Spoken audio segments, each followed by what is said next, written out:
राधे राधे श्री हरिदास। आप सबके साथ जुड़ चुकी हूँ मैं लड्डू गोपाल जी की प्यारी सी अद्भुत कथा लीला के साथ।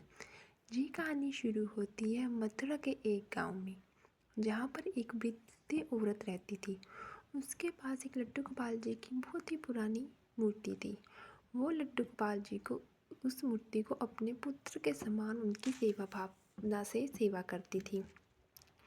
एक दिन उस वृद्ध औरत को लगा कि अब उसका अंतिम समय नज़दीक आने वाला है, तो वो अपने उस पुत्र की सेवा, यानी कि जो लड्डू गोपाल जी है, उनकी देखभाल कौन करेगा, उसकी सेवा कौन करेगा। क्योंकि लड्डू गोपाल जी को भोग लगाना, उन्हें नित्य स्नान कराना, उनकी आरती करना, ये सब कुछ शामिल होता है। अब उस वृद्ध औरत को ये दुख सताने लग गया, क्योंकि अब उसका अंतिम समय आने वाला था और उसे अपने लड्डू गोपाल जी की बहुत ही ज़्यादा चिंता सताने लगी।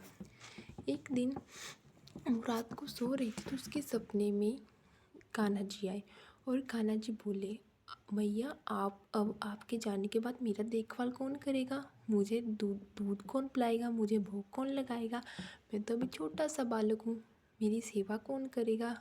एकदम से वो बूढ़ी औरत जागी। उसने कहा, सच में ये तो बहुत ही मुश्किल काम हो गया।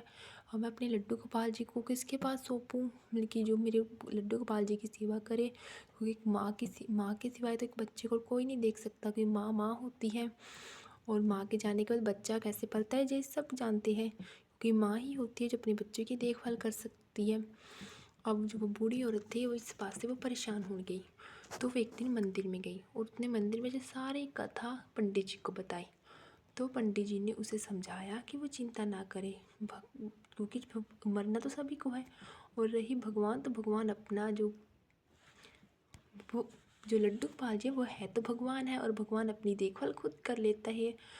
तुम्हें चिंता करने की ज़रूरत नहीं है, जितना तुम्हारे पास समय है तुम उसे लड्डू गोपाल जी की सेवा में लगाओ। अब जो वो बूढ़ी औरत थी उसे पंडित जी की उस बात से संतुष्टि नहीं हुई, तो वो घर आई। उसने अपने कान्हा जी को सारी बात बताई कि इस तरह ऐसे पंडित जी ने कहा है, वो क्या करें। और उसने कहा, लड्डू अगर मैं मर गई तो मेरे मरने के बाद तुम अपना देखभाल करना, तुम अपने आप तुम। अब उसने कहा, लड्डू गोपाल जी को कहा, मैं तुम्हें मतलब कि आत्मनिर्भर बनना सिखाऊंगी। यानी कि उसने कहा, लड्डू गोपाल जी अब आपको सुबह जल्दी उठना होगा, खुद ही स्नान करना होगा, खुद ही अपने लिए भोग रेडी करना होगा। और इतना उसने कहा अपने लड्डू गोपाल जी से। तो अगले सुबह उसने कहा, लड्डू गोपाल जी अब आपको सुबह जल्दी उठना है। और वो लड्डू गोपाल जी को उसने कहा कि वो आपको नहीं जगाएंगे, अब आपको सुबह खुद ही उठना है। और वो अगले रात को सो गई। जब वो सुबह उठी तो सच में लड्डू गोपाल जी अपने आप उठ गए थे। उन्होंने अपने आप स्नान कर लिया और लड्डू गोपाल जी उस मैया से बोले, मैया मैंने स्नान भी कर लिया और मैंने आज भोग भी बना लिया है, और मैंने आपके लिए दूध गर्म कर दिया। तो जब बूढ़ी औरत थी वो खुश हो गई मन में कि अब जब उनके लड्डू गोपाल जी बड़े हो चुके हैं, और अब जो बूढ़ी औरत थी उसकी जो सारी चिंताएं ख़त्म हो गई। अब लड्डू गोपाल जी खुद सुबह उठते, खुद भोग रेडी करते और उस जो वृद्ध औरत थी उसे भी देते। और फिर एक दिन वो वृद्ध औरत को पंडित जी मिले। उन्होंने कहा, पंडित जी से पूछा कि अब क्या हुआ, तुम्हारी सभी चिंताएं मिट गई, अब तुम खुश लग रही हो।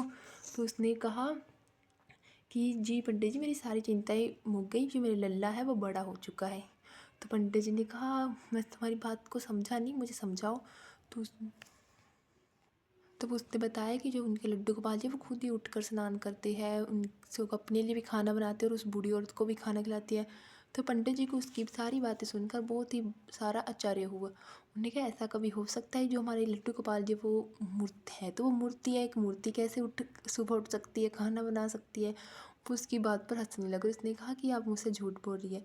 तो जो वृद्ध औरत थी उसने कहा, ठीक है, अगर आपको विश्वास नहीं होता तो आप मेरे घर दोपहर को भोजन करने आइएगा और मेरा लल्ला ही आपके लिए भोजन बनाएगा। तो जो पंडित जी अब उसकी बात को मान गए कि ठीक है, मैं अगले शाम दोपहर को तुम्हारे घर भोजन के लिए आता हूँ। तो वो जब पंडित जी उसके घर दोपहर को भोजन, तो जो वृद्ध औरत थी उसने ये सारी बात अपने लल्ला को बताई कि अब उसकी परीक्षा है, पंडित जी उसे देखने आ रहे हैं कि उसे लल्ला को खाना बनाता आता है कि नहीं। अगर उसने अच्छा खाना बनाया तो पंडित जी उसे इनाम भी देंगे। इस तरह अपने लल्ला को बताने लग गई। तो जो पंडित जी वो दोपहर को आए, उन्होंने कहा, ठीक है, ले आओ, खाना कहाँ है। उसने कहा, ये लीजिए पंडित जी, ये गरम गरम जैसे खाना परोसा। पंडित जी ने खाना खाने शुरू कर दिया। तो पंडित जी ने कहा कि ये खाना तो आपने बनाया है, बल्कि इसमें कैसे विश्वास कर लूँ कि आपका लल्ला बना रहा है। तो उसने कहा ठीक है आइए देखिए वो सामने रसोई में। तो जब पंडित जी उठे और देखा उन्होंने सामने रसोई में, तो जो हमारे लड्डू गोपाल जी वो साक्षात रूम में वहाँ पर बैठकर पूरियाँ तल रहे थे। जो पंडित जी थे वो वहीं पर बैठ गए और वो रोने लग गए कि किस तरह उस बूढ़ी वृद्ध औरत ने लड्डू गोपाल जी को खाना बनाने तक मजबूर कर दिया। किस तरह हमारी भक्ति है जो लड्डू गोपाल जी को साक्षात रूप में दर्शन देने के लिए मजबूर करती है। तो बोलिए श्री बांके बिहारी लाल की जय। अगर आपको हमारी ये कहानी अच्छी लगे तो हमारे चैनल को सब्सक्राइब कीजिएगा। राधे राधे।